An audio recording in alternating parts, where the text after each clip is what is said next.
జిల్లా ప్రతినిధి municipal corporation లో అవుట్సోర్సింగ్ విధులు నిర్వహిస్తున్న మున్సిపల్ కార్మికుల సమస్యలు పరిష్కరించకపోతే సమ్మె తప్పదని బహుజన లెఫ్ట్ ట్రేడ్ యూనియన్స్ BLTU రాష్ట్ర అధ్యక్షులు దండి వెంకట్ హెచ్చరించారు. జిల్లా కేంద్రంలోని ధర్నా చౌక్ లో Bahujan municipal workers and employees union BLTU ఆధ్వర్యంలో జరిగిన ధర్నాలో ఆయన మాట్లాడుతూ SC, ST, BC మత మైనారిటీలకు చెందిన అవుట్సోర్సింగ్ కార్మికులు ఎండకు ఎండుతూ వానకు తడుస్తూ చలికి వణుకుతూ తమ ఆరోగ్యాలు బాగోలేకపోయినా తెల్లవారుజామున 4 గంటలకు నిద్రలేచి నగర వీధులను డ్రైనేజీలను శుభ్రం చేసే శానిటేషన్ కార్మికులు, జవాన్లు, డ్రైవర్లు, మరోవైపు ఉదయం 5 గంటలకు నగర ప్రజలకు మంచినీళ్లు సకాలంలో అందించే వాటర్ సప్లై కార్మికులు, వీధులను కాంతివంతంగా ఉంచే స్ట్రీట్ లైట్స్ కార్మికులు, ఉదయం ప్రజలు తమ ఆరోగ్యం కోసం వాకింగ్ చేసేందుకు పార్కులను పచ్చగా ఉంచే గార్డెన్స్ కార్మికులు ఈ విధంగా మున్సిపల్ కార్పొరేషన్ లో వివిధ రకాలుగా సేవలు అందిస్తున్నారని తెలిపారు.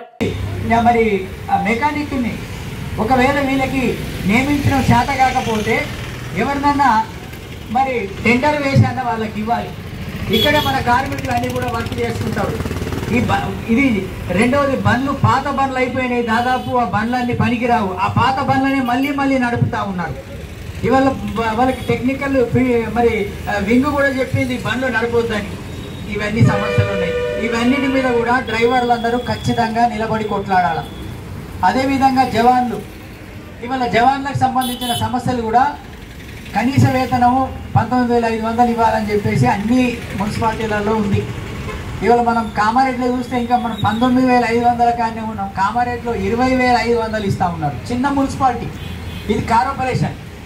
తర్వాత ఇవాళ ఇంజనీరింగ్ సెక్షన్లో డ్రైవర్లు ఉన్నారు, వాళ్ళని నియమించారు.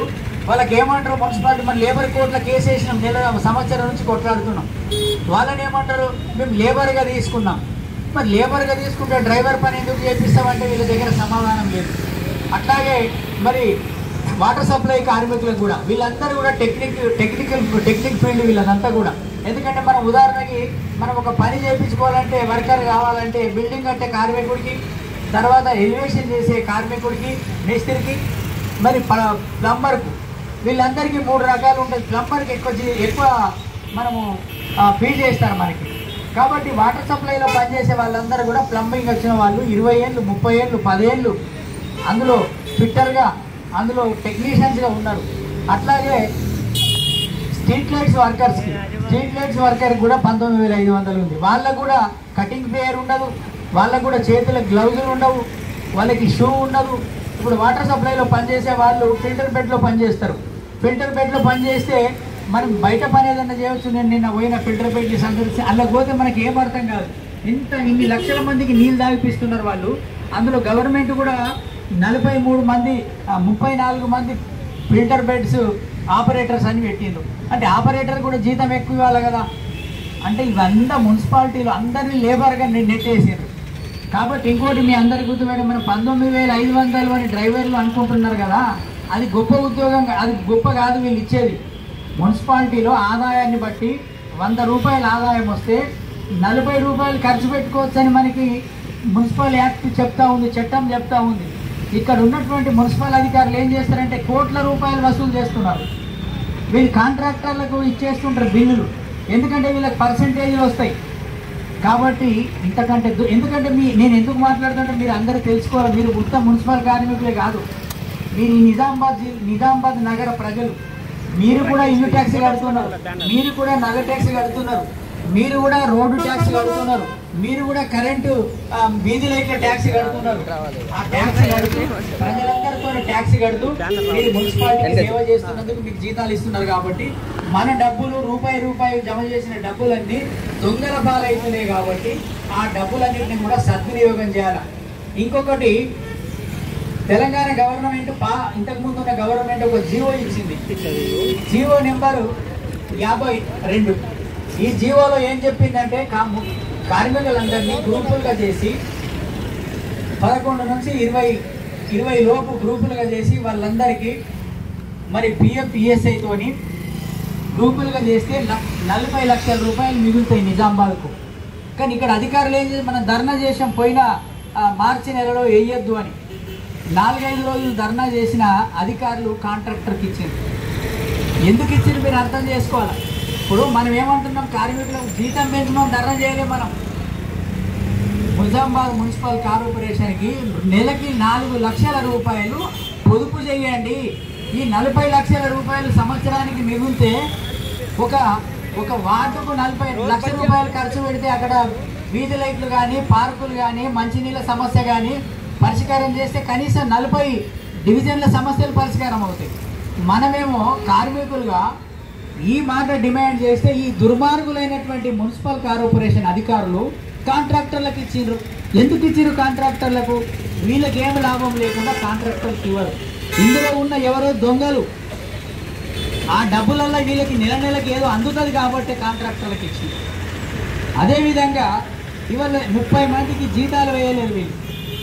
330 మందికి జీతాలు వేయలేదు. ఒకరోజు జీతం వేయలే. ఎంత అవుతుంది? దాదాపు 330 మందికి ఒకరోజు జీతం.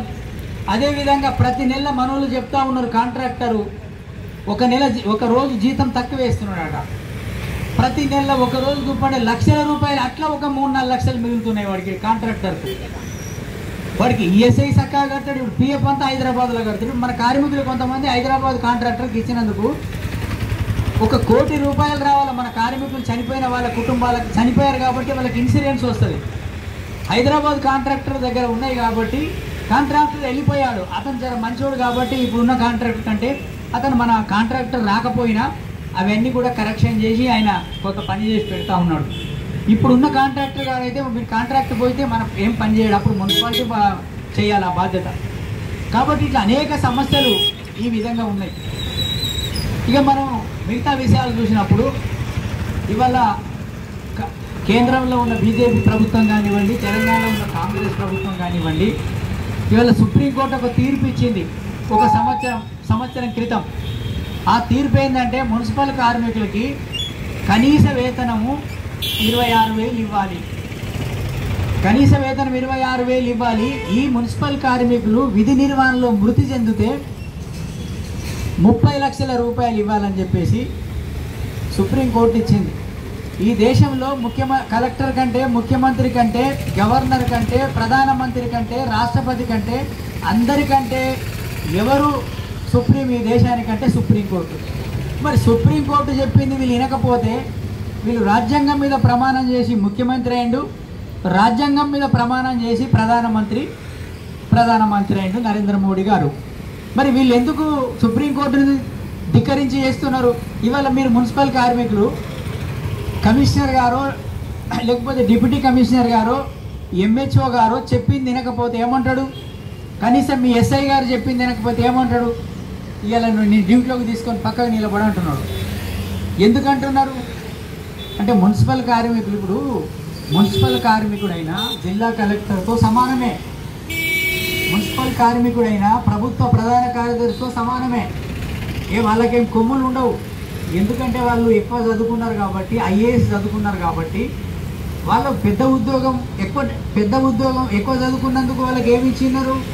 కారు ఫ్రీ, మంచిగా కారు. మీ గమ్మ చూస్తే వాళ్ళది అసలు ఎంత మన సొమ్ము దోచుక తింటున్నారంటే, అధికారి రాగానే నిజామాబాద్కు కలెక్టర్ వచ్చిండు అనుకోండి, ఎంబటే ఇన్నోవా కారు వస్తుంది, కొత్త కారు వస్తుంది.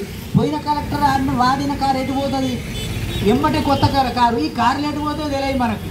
కమిషనర్ మారింది అనుకోండి, ఎంబటే కొత్త కారు వస్తుంది. కానీ నీ అమ్మ ముఖ్యమంత్రి మారింది అనుకో, ఎంబటే కొత్త కారు 50 కార్లు నిలబడతాయి. ఈ ఎవడి సొమ్ము, ఎవడబ్బా సొమ్ము? మనమేమో పనిచేసి మీ రక్తాన్ని చెమటగా మార్చి చెమట భూమి మీద గారి ప్రజలకు సేవ చేసేవాడికి మాత్రం 100 రూపాయలు పెంచమంటే ఈ ప్రభుత్వాలు, అది ఏ పార్టీ ప్రభుత్వం అయినా వీళ్ళు పెంచడానికి వాళ్ళ ఇంటి సొమ్ము పోయినట్టు బాధపడుతున్నారు. ఇవాళ మీరు చూసే పక్క రాష్ట్రంలో 21,000 జీతం ఇస్తుంది. మరి తెలంగాణ ముఖ్యమంత్రి గారు చాలా విషయాలు, చాలా మంచి పనులు చేస్తున్నారు. వీళ్ళు బీసీ రిజర్వేషన్ల కోసం ఢిల్లీలో కొట్లాడుతున్నారు. మనందరం సపోర్ట్ చేయాలి ఆ విషయంలో. ఇవాళ బీసీలో అన్యాయం, ఈ దేశంలో అత్యంత అన్యాయం జరుగుతుందంటే బీసీలకి అంతో ఇంతో ఇప్పుడు ఎస్సీలకి, ఎస్టీలకి, మైనార్టీలకి కొంత రిజర్వేషన్ ఉన్నా ఆ రిజర్వేషన్ పొందిన వాళ్ళు కొద్దిమంది మనోళ్ళు ముందుకు వచ్చినా మిగతా రోజు ఎస్సీల మీద దాడులు జరుగుతాయి, వాళ్ళ మహిళల మీద దాడులు జరుగుతాయి, ఎస్టీల మీద దాడులు జరుగుతాయి. మరి బీసీలకు సంబంధించిందండి ఎట్లాంటి రిజర్వేషన్ లేదు. అందుకే ఇవాళ తెలంగాణ ప్రభుత్వం మంచి జనగణన చేసింది. అంటే మన కులం ఏ కులం ఎంతో సర్వే చేసిండ్రు, మనకి 32%. మీరు ఇంకొక గుర్తుపెట్టుకోరు, వీళ్ళు బీజేపీ వాళ్ళు ఏం చెప్తున్నారంటే, అంటే మనం అందరం ఇలా బీసీలుగా ఉన్నాము, ఎస్సీలుగా ఉన్నాము, ఎస్టీలుగా ఉన్నాం కాబట్టి ఇది కూడా మన సమస్యే. రేపు పొద్దున మన కుటుంబాల్లో, మన కులపోళ్ళు, మన అన్నదమ్ములు, మన బంధువులు, సర్పంచులు, ఎంపీటీసీలు, రేపు మున్సిపాలిటీలో కార్పొరేషన్లో కూడా మనలు కార్పొరేటర్లుగా ఇది వస్తారు. రేపు 60 మందిలో 25 మంది బీసీలే వస్తారు రేపు కార్పొరేటర్లు రిజర్వేషన్ కోట కింద. ఇంకోటి ఏంటంటే ఇలా మన జనాభా ప్రకారంగా వీళ్ళు ఏం చేస్తున్నారు, సపోర్ట్ చేయమని చెప్తే ఇలా ముస్లింలు ఉన్నారు, ముస్లింలకి మనకి ఏం సంబంధం లేదు. మన జనాభా అది ముస్లింలకు ఇది 4% ఉన్నారు. బీజేపీ పరిపాలించే యూపీలో ఉన్నారు, మహారాష్ట్రలో ఉన్నారు, గుజరాత్లో ఉన్నారు. వాళ్ళు పాలించే ప్రతి దగ్గర 40% ఎంత రిజర్వేషన్లు ఉన్నారు. వాళ్ళు 4% ఎంత ఉన్నారు. కానీ మనకు బీసీల రిజర్వేషన్ల గురించే మాట్లాడాలా. మరి బీసీల రిజర్వేషన్లకే సపోర్ట్ చేయాలా, చేయట్లేదు. అంటే ఇవాళ మనకు సంబంధించిన నేను ఎందుకు చెప్తున్నా అంటే, ఒక ఎస్సీ అధికారి వచ్చిండు అనుకోండి, మీరు కలెక్టర్ వరప్రసాద్ ఉండే మనకి ఎస్సీ వరప్రసాద్ ఉన్నప్పుడే మనకు ఆయన ఒక దళితుడు కాబట్టి ఆ రోజు మనకి ధర్నా చేస్తే ఆయన పిలిపించి ఒక 2 కార్మికులు తీసేసి సమ్మె చేశాం. ఏం జరిగిందని తెలుసుకుంటే మీకు ఆ రోజు కాకి బట్టలు, మీకు కాకి యూనిఫామ్ ఇచ్చింది ఆ కలెక్టరే. ఎందుకంటే ఆ మన జాతుల నుంచి వచ్చిన వాడికే మన బాధ తెలుస్తుంది. జిల్లా కలెక్టర్ అయినా, కార్పొరేషన్ అధికారి అయినా, ఇప్పుడు మన కులాల్లోకి వెళ్ళి బాగా బలిసిన సంపాదనకి వెళ్ళి వచ్చిన వాడికి కూడా మన బాధలు తెలివాయి. కాబట్టి అందుకే ఏంటంటే మనకి అన్ని రకాల సమస్యలు ఉండాలా. ఈ సమస్యలన్నిటితో మనం ఇబ్బంది పడుతున్నాం. నేను ఏమంటున్నాంటే, ఈరోజు ధర్నాకు వచ్చిన వాళ్ళు మీరందరూ కూడా మీ సర్కిళ్ళల్లో, ఇప్పుడు నేను రావాలంటే అందరి దగ్గరికి రాలేదు కాబట్టి మీరు మీ సర్కిళ్ళల్లో ఈ మీటింగ్ అయిపోయిన తర్వాత కూర్చోబెట్టి మీరు ఎందుకు రాలేదు, హాజరు దగ్గర జవాన్లు అందరూ ఉన్నారు, మన జవాన్లు అందరూ కూడా హాజరు దగ్గర చేతులు లేపమంటే రాని వాళ్ళు వచ్చిన వాళ్ళతో మాట్లాడి, వాటర్ సప్లై వచ్చిన నాయకులందరూ మాట్లాడుకొని, డ్రైవర్లు కూడా మాట్లాడుకొని ఎందుకు రాలేదు, రాకపోవడానికి కారణాలు ఏంటి, ఒకవేళ మనం రావాలంటే ఏం చేద్దాం. నేను కూడా ఆ గ్రూప్లో పెట్టినా, మరి మన వాళ్ళు విన్నారు, మన లక్ష్మణ్ వీళ్ళందరూ విన్నారు. నేనేమన్నంటే, మన యూనియన్లందరికీ జెండాలన్నీ పక్కకు పెట్టేసేద్దాం. జెండా వద్దు, బిఎల్టీ వద్దు, ఇంకొకళ్ళ పేరు వద్దు, సుత్తి కొడవలద్దు, ఇంకొక గుర్తొద్దు. మనమందరం కేవలము మున్సిపల్ కార్మికుల సమస్యలు పరిష్కరించాలి అని ఒకటే ఒక ఎజెండా, ఒకటే బ్యానర్. ఆ బ్యానర్ మీద మనము సమస్యలు పరిష్కరించాలి అని చెప్పేసి ఒక డిమాండ్తో కనుక అందరం కలిసి కూర్చుంటే, కనీసం మన బిఎల్టీ 309 గ్రామాలు మనమే, వాటర్ సప్లై మొత్తం మనమే, 330 మంది మనమే, 100 మంది గ్రూప్ మనమే, ఆశాబాయి గ్రూప్ మనమే, స్పందన గ్రూప్లో కూడా సగం మంది మనమే.